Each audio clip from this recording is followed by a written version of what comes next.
Hey, what's going on? Welcome back to the channel. In this video, we're going to be taking a look at Glmr. I do want to say that I'm not a financial advisor. You should do your own research before investing money into crypto. If you haven't seen the previous update, make sure to watch that before watching this one.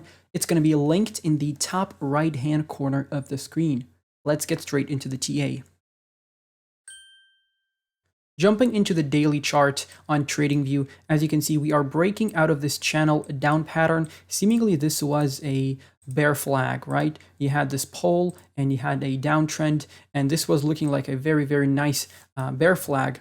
But we are breaking out of this channel down pattern. We have back tested the resistance as support, which is bullish. After you see a breakout, you come back down for the retest, and now we are attacking the 20 EMA.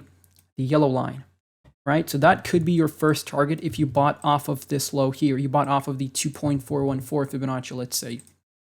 So from there up until the 20 EMA, you would be up around 13%. But I wouldn't take that swing trade because we are very, very near the bear market bottom, right? Whether we still are going to go to 10K or not, we are very near the bottom. And if you want to take that risk and wait for another pullback, be my guest, you can do that, but I don't want to expose myself to that risk, so I'm not swing trading anything that is not completely overbought at the moment, and most of the altcoins are not overbought.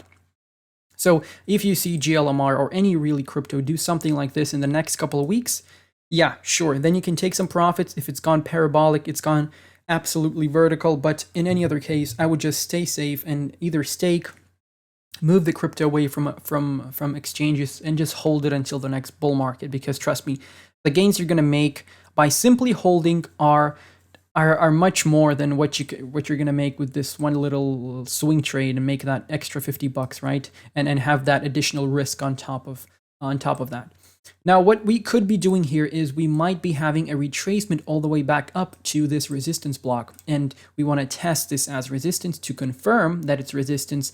And we're going to have another pullback from there, either back to where we started retracing from, or potentially we're going to create a higher low and start coming up and starting this uptrend, local uptrend here, which both are possible scenarios. But if you were to exit Glmr, I would say the 55 EMA and this area around 42.5 cents, that would be where I would be trying to get out of Glmr. As you can see, you do have multiple touches off of this area, so that's why it is a resistance at the moment. And we have lost a level here in November, and we haven't retested it as resistance, or rather we lost a support and haven't retested it as resistance. So that's what could be happening based on technical analysis, right? Whether it happens or not is not guaranteed by any means, of course. So if you want to take that trade and you bought off the 2.414, which I had on the charts for many, many months, that would be a 29.5% move. And that's a nice trade in a bear market. In my opinion, that's very, very solid. Now, if you're holding Glmr for the long term and you haven't bought in yet, I would say these prices below 40 cents are a great area to start accumulating and start dollar cost averaging, with the possibility that we might go lower, right? We might go to 25 cents even. With that possibility still, this is a good area to start dollar cost averaging, because I imagine that even if we do come back to 25, even below 20 cents, that is going to be a very, very brief drop, because if we're going to have that last capitulation, we're not going to be staying down at those levels very long. I guarantee you, if we go back to 10K on Bitcoin, we're not going to be staying on 10K for multiple months. At least I think so, because that just wouldn't make sense. People would just buy it up so quickly, and that is, I'm talking about Bitcoin. And altcoins are going to have a similar scenario.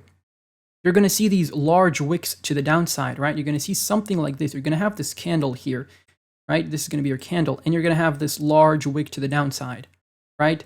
On the weekly chart, let's say. So you might stay there for a day or two, but it's going to be very, very brief. You're going to recover instantly. You're going to have that V-shaped recovery, just like you usually do with capitulations. And usually bear markets end or tend to end with strong capitulations, and the miners capitulations as well. We haven't seen any of that. So that's why some people, including me, still think that we might see another move to the downside, but we can't guarantee that. So it's our duty to start reacting, right? And start building a portfolio because the prices are very low, whether we do see another, 10-15% move to the downside or not. This is a good place to be dollar cost averaging.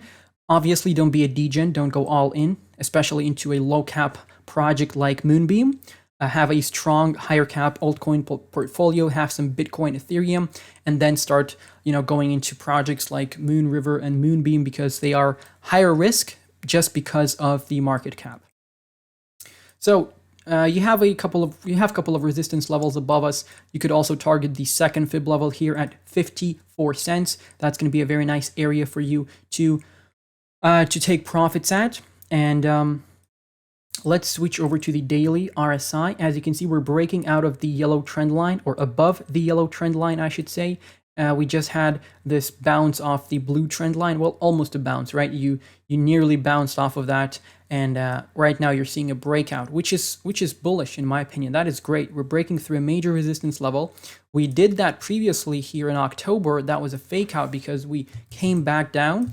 But if this breakout ends up with us back testing the yellow trend line as support and we start building up from there, that is going to be very, very bullish, right? But if you see something like this, right, then you want to be dollar cost averaging at these levels. You don't know if it's going to drop back there, right? But you need to be ready for that potential scenario to play out. So what I'm saying is that if it comes back down here and you retest the yellow trend line, that's a good place to dollar cost average.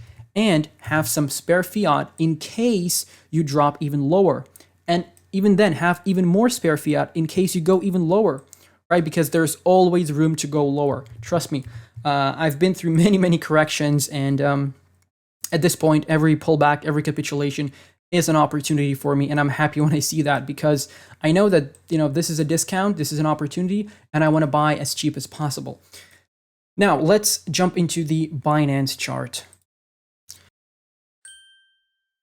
One other thing to keep in mind here on the daily chart, so this is obviously on the Binance exchange, you can see that we're breaking above this resistance trend line here, and you can see that we have created some sort of a inverse head and shoulders pattern, right?